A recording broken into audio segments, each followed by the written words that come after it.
বন্ধুরা, আজকে 11 দিন আমাদের মর্নিং হয়ে গেছে। সেই ভিডিও এখনে আপনারা পেয়ে গেছেন হয়তো।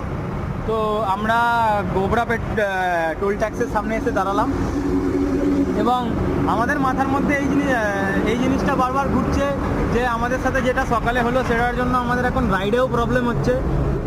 আমাদের হালকা মাথা যন্ত্রণা করছে, সাথে ঘুম পাচ্ছে, তাই বারবার করে রেস্ট নিতে হচ্ছে, দাঁড়িয়ে যাচ্ছি আমরা। তো মাথার মধ্যে এই জিনিসটা ঘোরার সাথে সাথে আমাদের মাথার মধ্যে এটাও ঘুরলো যে আমাদের মোটামুটি কিছুটা পেট্রোল পাওয়া গেছে, এটা আমাদের জন্য গুড নিউজ। আর আমরা সকালবেলা চা খেয়ে নিয়েছি, এখন খাওয়া দাওয়ার কোনো কিছু লাগবে না, প্রয়োজন নেই।